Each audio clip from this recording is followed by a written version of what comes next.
English grammar with Sharif sir চ্যানেলের পক্ষ থেকে সবাইকে আবারও অভিনন্দন। সুপ্রিয় বন্ধুরা, আমরা ইংরেজি গ্রামারের একটি গুরুত্বপূর্ণ অংশ টেন্স নিয়ে আলোচনা করছিলাম। তারই ধারাবাহিকতায় আজকে আমরা আলোচনা করব পাস্ট পারফেক্ট টেন্স নিয়ে। এর আগে আমি টেন্সের অন্যান্য বিষয়গুলো নিয়ে আলোচনা করেছি। আশা করি আপনারা আমাদের সেই ভিডিওগুলো দেখে আসবেন। সুপ্রিয় বন্ধুরা, পাস্ট পারফেক্ট টেন্স অর্থটা যদি আমরা বিশ্লেষণ করি, পাস্ট শব্দের অর্থ হচ্ছে অতীত, আর পারফেক্ট শব্দের অর্থ হচ্ছে সম্পন্ন, টেন্স শব্দের অর্থ হচ্ছে সময় বা কাল। অর্থাৎ পাস্ট পারফেক্ট টেন্স মানে অতীতে সম্পন্ন কোনো একটা সময়। এই কথা থেকে বোঝা যাচ্ছে যে কাজটা নির্দিষ্ট একটা সময়ে কাজটা সম্পন্ন হয়েছিল, এমনটা বোঝাবে। আমরা সঙ্গে চলে যাই। যে টেন্স দ্বারা অতীতকালে দুটো কাজের মধ্যে যে কাজটি আগে সম্পন্ন হয় তাকে পাস্ট পারফেক্ট টেন্স বলে, এবং যে কাজটি পরে সম্পন্ন হয় সেটি পাস্ট ইনডিফিনিট টেন্স। এখন এই কথা থেকে স্পষ্ট যে অতীতকালে আমাদের দুটো কাজ সম্পূর্ণ হয়েছিল, এবং এই দুটো কাজের মধ্যে যে কাজটি আমরা দেখব, দুটো কাজই কিন্তু অতীতকাল, দুটো কাজই কিন্তু সম্পন্ন, কিন্তু তারপরও আমরা দেখব যে দুটো কাজের মধ্যে কোন কাজটি আগে শেষ হয়েছিল। তুলনামূলকভাবে যে কাজটি আগে সম্পন্ন হয়েছিল সেই কাজটি হবে পাস্ট পারফেক্ট টেন্স। আমরা সেটিকে পাস্ট পারফেক্ট টেন্স অনুযায়ী গঠন করব, এবং যে কাজটি অধিকতর পরে সম্পন্ন হয়েছিল সেটাকে আমরা পাস্ট ইনডিফিনিট টেন্সের গঠন অনুযায়ী তৈরি করব। আমরা পাস্ট পারফেক্ট টেন্সের ইংরেজি সংজ্ঞায় চলে যাই। Past perfect tense indicates to works that were completed in the past. অর্থাৎ পাস্ট পারফেক্ট টেন্স এমন একটি সময়কে নির্দেশ করে যেটা দুটো কাজকে নির্দেশ করে, যে দুটো কাজ অতীতকালে সম্পন্ন হয়েছিল। Past indefinite tense is used in the second or later action. R past indefinite tense ব্যবহার করা হয় দ্বিতীয় অথবা শেষের যে কাজটি, সেই কাজটিকে past indefinite tense বলা হয়। আর বাংলায় সহজে চেনার উপায় হচ্ছে বাংলা ক্রিয়া শেষে ছিল, ছিলাম, ছিলে, এই শব্দাংশগুলো থাকবে।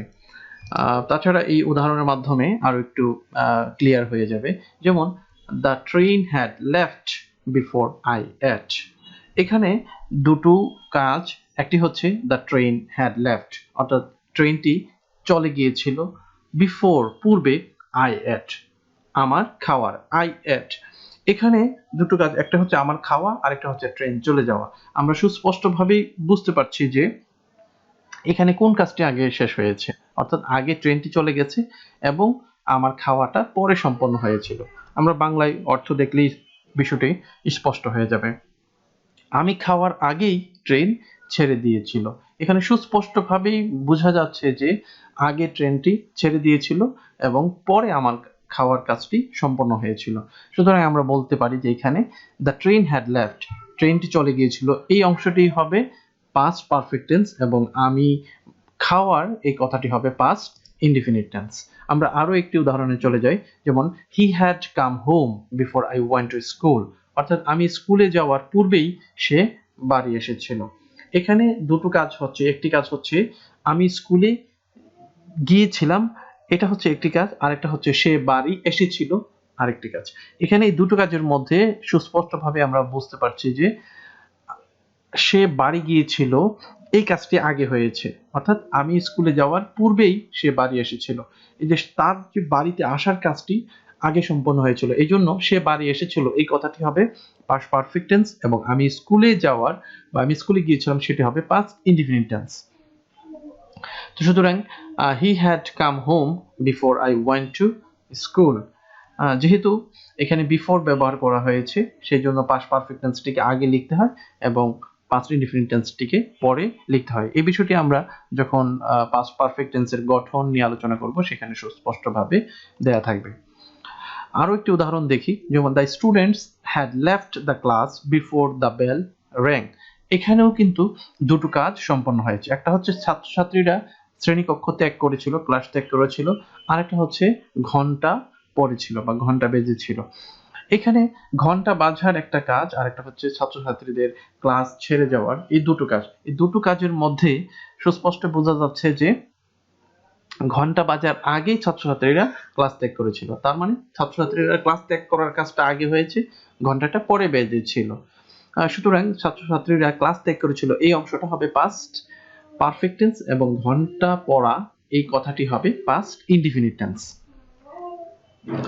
আমরা এবার পাস্ট পারফেক্ট টেন্সের গঠন নিয়ে আলোচনা করব। পজিটিভ সেন্টেন্স কিভাবে গঠিত হয়, এখানে কয়েকটি স্ট্রাকচারের মাধ্যমে আমরা বিষয়টিকে সুস্পষ্টভাবে ধরার চেষ্টা করব। এখানে স্ট্রাকচার 1, এক নাম্বার গঠনে মূলত পাস্ট পারফেক্ট টেন্সের যে গঠনে সেন্টেন্সের শুরুতেই থাকবে একটা সাবজেক্ট থাকবে, তারপরে হেড থাকবে, তারপরে past participle form of the verb, ভার্বের পাস্ট পার্টিসিপল ফর্ম থাকবে বা ভার্ব 3 ও আমরা বলে থাকি, তারপর অবজেক্ট বসবে। এটা হচ্ছে শুধুমাত্র পাস্ট পারফেক্ট টেন্সের গঠন, এক নাম্বার গঠন। স্ট্রাকচার 2, আমরা জানি পাস্ট পারফেক্ট টেন্সে যেহেতু দুটো কাজ থাকে, একটি আগে এবং একটি পরে, সুতরাং সেই হিসাবে দুই রকম ভাবেই পাস্ট পারফেক্ট টেন্স গঠিত হতে পারে। একটা হচ্ছে পূর্বে আর একটা হচ্ছে পরে দিয়ে, অর্থাৎ ইংরেজিতে বিফোর দিয়ে একটি গঠন, আর একটা হচ্ছে আফটার দিয়ে একটি গঠন।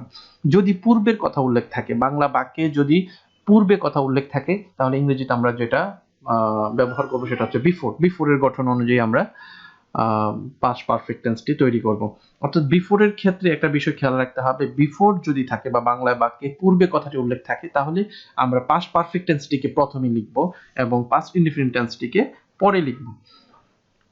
আর যদি আফটার কথাটি থাকে বা বাংলা বাক্যে পরে কথাটি থাকে, তাহলে আমরা 3 নাম্বার গঠন অনুযায়ী আমরা বাংলা বাক্য থেকে ইংরেজিতে অনুবাদ করব। আমরা প্রথমে 2 নম্বর গঠনটি নিয়ে আলোচনা করছি, পূর্বে বা বিফোর সহকারে যদি কোনো বাক্য থাকে।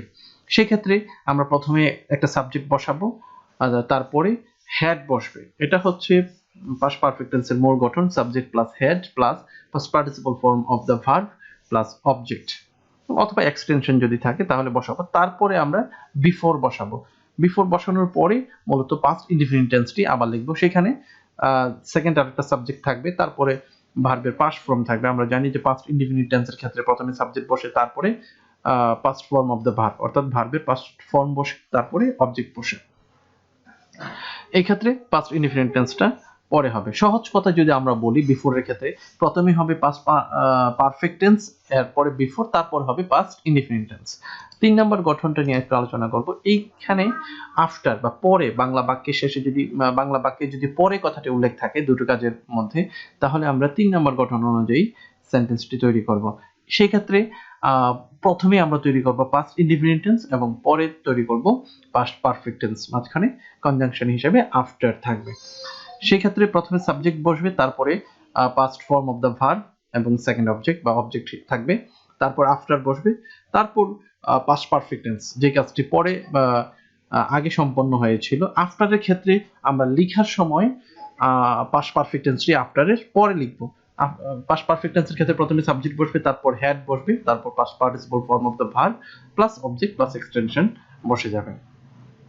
আমরা একটু উদাহরণের সাহায্যে বিষয়টি আর একটু সুস্পষ্ট করব। যেমন এখানে he had done this assignment last week, এটা প্রথম স্ট্রাকচার অনুযায়ী আমরা করেছি। প্রথম স্ট্রাকচার শুধুমাত্র পাস্ট পারফেক্ট টেন্সের স্ট্রাকচার অনুযায়ী সেন্টেন্সটি গঠিত হয়েছে। এখানে দুটো কাজ দেখানো হয়নি, শুধুমাত্র পাস্ট পারফেক্ট টেন্সটি দেখানো হয়েছে।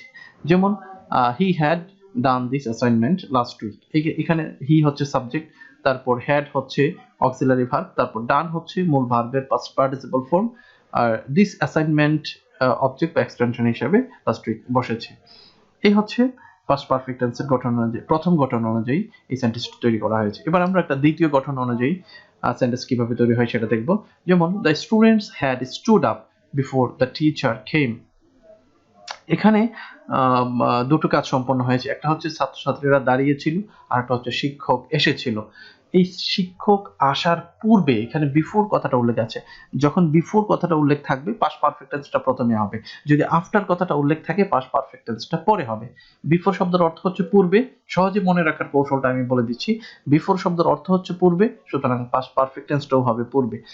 আফটার শব্দের অর্থ হচ্ছে পরে, পাস্ট পারফেক্ট টেন্সটাও হবে পরে। এই সিস্টেমটা যদি আমাদের মনে থাকে, তাহলে আমরা খুব সহজে আইডেন্টিফাই করতে পারবো যে কোন অংশটা পাস্ট পারফেক্ট টেন্স। তাছাড়া গঠন দেখে তো আমরা অবশ্যই বুঝবো, কারণ পাস্ট পারফেক্ট টেন্সে প্রথমে সাবজেক্ট থাকবে, তারপরে হেড থাকবে, তারপর মূল ভার্বের পাস্ট পার্টিসিপল ফর্ম থাকবে। আর পাস্ট ইনডিফিনিট টেন্সে সাবজেক্ট প্লাস ভার্বের পাস্ট ফর্ম থাকবে। তো সুতরাং এখানে the students had stood up, শিক্ষার্থীরা দাঁড়িয়ে ছিল, বিফোর দ্য টিচার কেম, শিক্ষক আসার পূর্বে। আবার আফটার দিয়ে একটা সেন্টেন্স, আমরা একটু আগেই বলেছিলাম যে যদি আফটার থাকে তাহলে পাস্ট পারফেক্ট টেন্সটা পরে হবে এবং প্রথম অংশটা হবে পাস্ট ইনডিফিনিট টেন্স। সুতরাং এখানে the patient died after the doctor had come, এখানে রোগী মারা গিয়েছিল ডাক্তার আসার পরে, যেহেতু আফটার আছে সেটা হবে পরে। হ্যাঁ, তো এই ক্ষেত্রেও রোগী মারা গিয়েছিল একটা কাজ এবং ডাক্তার এসেছিল আরেকটা কাজ। হ্যাঁ, কিন্তু ডাক্তার এসেছিল আগে এবং রোগী মারা গিয়েছিল পরে, এই জন্য ডাক্তার আসার কথাটি হবে পাস্ট পারফেক্ট টেন্স এবং রোগী মারা যাওয়ার কথাটি হবে পাস্ট ইনডিফিনিট টেন্স। এবার আমরা পাস্ট পারফেক্ট টেন্সের নেগেটিভ সেন্টেন্স নিয়ে আলোচনা করব। নেগেটিভ সেন্টেন্সের ক্ষেত্রে প্রথমে একটা সাবজেক্ট বসবে, তারপর হ্যাড এর সাথে নট বসে যাবে। এটা একটা সহজ বিষয়, আমরা সকল টেন্সের ক্ষেত্রে যে সকল অক্সিলারি ভার্বগুলো ব্যবহার করে থাকি শুধুমাত্র সেই অক্সিলারি ভার্বের শেষে একটা নট বসিয়ে দিলেই সেটি নেগেটিভ সেন্টেন্স হয়ে যায়, আর বাকি অংশটি একই রকম থাকবে, অর্থাৎ মূল ভার্বের past participle form plus object. একটা উদাহরণে চলে যাই, যেমন I had not watched the movie, আমি মুভিটি দেখিনি। এখানে শুধুমাত্র হ্যাড হচ্ছে অক্সিলারি ভার্ব, তার সাথে নট বসিয়ে দিলাম, সহজেই এটা নেগেটিভ হয়ে গেল। আরেকটা উদাহরণ দেখছি, he had not reached the station, অর্থাৎ সে স্টেশনে পৌঁছেনি। আরেকটা উদাহরণ হচ্ছে they had not told me anything before the viva started. এখানে দুটি কাজের মাধ্যমে বোঝানো হয়েছে এবং দুটি কাজের মাধ্যমে বোঝালেই পাস্ট পারফেক্ট টেন্সটি সুস্পষ্টভাবে বোঝা যায়। They had not told me anything, তারা আমাকে কিছুই বলেনি, before the viva started, viva শুরু হওয়ার পূর্বে তারা আমাকে কিছুই বলেনি। এই ক্ষেত্রে নেগেটিভ করার জন্য আমরা সেই অক্সিলারি ভার্বের শেষে শুধুমাত্র একটি নট বসিয়ে দিলাম। আমরা আশা করি আপনারা অতি সহজে পাস্ট পারফেক্ট টেন্সের সেন্টেন্সগুলোকে নেগেটিভে প্রকাশ করতে পারবেন। এবার আমরা আলোচনা করব পাস্ট পারফেক্ট টেন্সের সেন্টেন্সগুলোকে কিভাবে আমরা ইন্টারোগেটিভ সেন্টেন্সে রূপান্তর করতে পারি। একই কথা সব সময় আমরা বলে থাকি যে ইয়েস নো সেন্টেন্সের ক্ষেত্রে সব সময় সাবজেক্টের আগে অক্সিলারি ভার্বকে নিয়ে আসতে হবে। এটাও অনেক সহজ বিষয়, যারা এই প্রথম গঠনটা মনে রাখতে পারবে তাদের জন্য এটা খুব বেশি কঠিন হবে না। আমরা জানি যে সাবজেক্টের পরে হ্যাড বসে, ইন্টারোগেটিভের ক্ষেত্রে শুধুমাত্র সেই হ্যাড যে অক্সিলারি ভার্বটা থাকে সেই অক্সিলারি ভার্বকে সাবজেক্টের আগে নিয়ে আসবে, তাহলেই সেটা ইন্টারোগেটিভ সেন্টেন্সে রূপান্তরিত হয়ে যাবে, আর বাকি সবকিছুই একই রকম ভাবে থাকবে। আমরা একটি যদি এই ক্ষেত্রে ডব্লিউএইচ কোশ্চেন তৈরি করতে হয় তাহলে সেই অক্সিলারি ভার্বের আগে যে কোনো ডব্লিউএইচ ওয়ার্ডটি আমাদের ব্যবহার করতে হবে। ডব্লিউএইচ ওয়ার্ড হচ্ছে যেমন where, when, which, whose, what, how, when, home, এই ডব্লিউএইচ ওয়ার্ডগুলো প্রথমে বসাতে হবে, তারপর প্রথম যে গঠনটা আছে সেই গঠনটা যেভাবে আছে ঠিক সেভাবে বসিয়ে দিলে সেটা ইন্টারোগেটিভ সেন্টেন্স হয়ে যাবে। আমরা একটা উদাহরণের সাহায্যে বিষয়টা আরেকটু স্পষ্ট করতে চাই, যেমন had you finished the work before his presentation.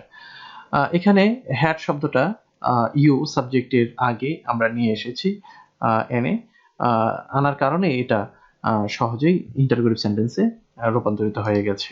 এই নিচের আরেকটা উদাহরণে দেখা যায় had he caught the cat before she drank the milk. এখানেও আমরা সাবজেক্ট হচ্ছে এখানে হি এর আগে হ্যাডটা বসে দিয়েছি। সাধারণত পজিটিভ সেন্টেন্সের ক্ষেত্রে হ্যাডটা হি এর পরে বসে, যেহেতু আমরা এটা ইন্টারোগেটিভ সেন্টেন্সে রূপান্তর করব সুতরাং আমরা সেই অক্সিলারি ভার্বটাকে সাবজেক্টের আগে নিয়ে আসবো, তাহলে সেটা ইন্টারোগেটিভ সেন্টেন্সে রূপান্তরিত হয়ে যাবে। আমরা আরো একটি উদাহরণ দেখি, যখন আমরা ডব্লিউএইচ কোশ্চেন দিয়ে ইন্টারোগেটিভ সেন্টেন্স বানাবো ওই ক্ষেত্রে অক্সিলারি ভার্বের পূর্বে ডব্লিউএইচ ওয়ার্ড বসাতে হবে। তো এখানে why had you broken the glass, এখানে হোয়াইটা হ্যাড যে অক্সিলারি ভার্ব আছে তার আগে আমরা বসিয়েছি এবং এভাবেই পাস্ট পারফেক্ট টেন্সের ইন্টারোগেটিভ সেন্টেন্স আমরা তৈরি করতে পারি। Why had you broken the glass, কেন তুমি গ্লাসটি ভেঙেছিলে। What had you done before I came home, আমরা একই রকম ভাবে ইয়েস নো কোশ্চেনও করতে পারি অথবা ডব্লিউএইচ কোশ্চেন করতে পারি।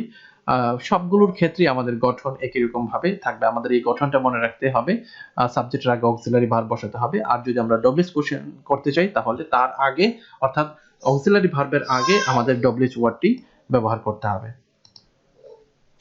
এবার আমরা পাস্ট পারফেক্ট টেন্সের নেগেটিভ ইন্টারোগেটিভ সেন্টেন্স কিভাবে তৈরি করতে হয় সেই বিষয়টা নিয়ে আলোচনা করব। একই রকম ভাবে আমরা জানি যে শুধুমাত্র নেগেটিভ করতে হলে আমরা সাবজেক্টের পরে যে অক্সিলারি ভার্ব থাকে তারপরে আমরা একটা নট বসাতাম। কিন্তু যখন আমরা নেগেটিভ ইন্টারোগেটিভ করব সেই ক্ষেত্রে আমরা যে সাবজেক্টের পরে যে অক্সিলারি ভার্বটা থাকে সেই অক্সিলারি ভার্বটাকে সাবজেক্টের আগে নিয়ে আসব এবং সাবজেক্টের পরে নট বসিয়ে দেব। আর বাকি অংশ সবগুলো একই রকম ভাবে থাকবে, সেখানে অন্য কোনো পরিবর্তন আসবে না। শুধুমাত্র পরিবর্তন এখানেই, আমরা অক্সিলারি ভার্বটাকে সাবজেক্টের আগে নিয়ে আসব আর নটটাকে সাবজেক্টের পরে দিয়ে দিব। আরো একটি নিয়মে আমরা নেগেটিভ ইন্টারোগেটিভ সেন্টেন্স করতে পারি। যদি আমরা নটটাকে অক্সিলারি ভার্বের সাথে নিয়ে আসতে চাই তাহলেও পারবো। সেক্ষেত্রে আমাদেরকে একটা বিষয় খেয়াল রাখতে হবে যে হেডের পরে যে নটটাকে একসাথে লিখতে হবে, ব্রিফ ফর্মে লিখতে হবে। অর্থাৎ হেড নট আলাদাভাবে লেখা যাবে না, একসাথে লিখতে হবে হেডন্ট। হেডন্ট বসালে নটটাকে আমরা হেডের সাথে একই সাথে উচ্চারণ করতে পারি। ইচ্ছা করলে আপনারা হেডের পরে সাবজেক্ট তারপরে নট আলাদাভাবেও দিয়ে নেগেটিভ ইন্টারোগেটিভ সেন্টেন্স তৈরি করতে পারবেন। আর যদি আমরা নেগেটিভ ইন্টারোগেটিভের ডব্লিউএস কোশ্চেন তৈরি করতে চাই, একই রকম ভাবে শুধুমাত্র এখানে হেডের আগে ডব্লিউএস ওয়ার্ডটি বসিয়ে দিলেই সেটি ডব্লিউএস কোশ্চেন হয়ে যাবে। যেমন আমরা প্রথম ইয়েস নো সেন্টেন্সের ক্ষেত্রে একটা উদাহরণ দেখছি যে had you not finished the work before his presentation.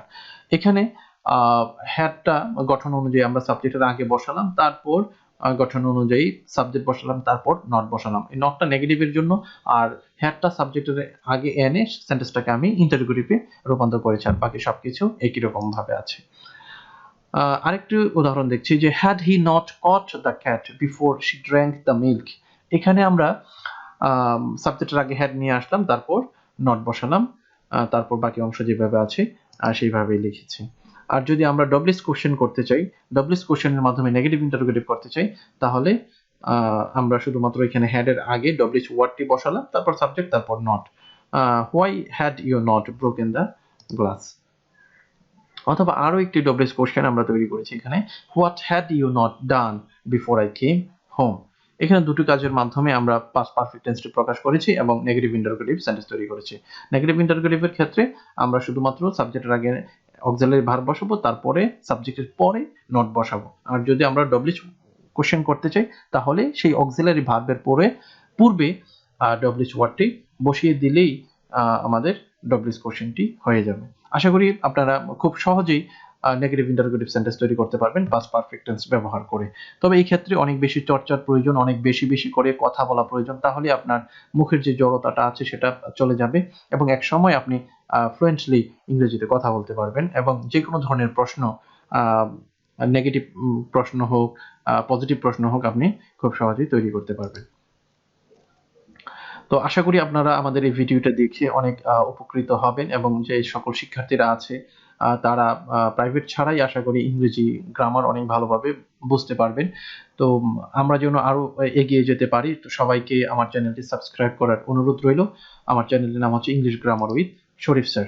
ভিডিওটি ধৈর্য সহকারে দেখার জন্য সবাইকে অসংখ্য ধন্যবাদ।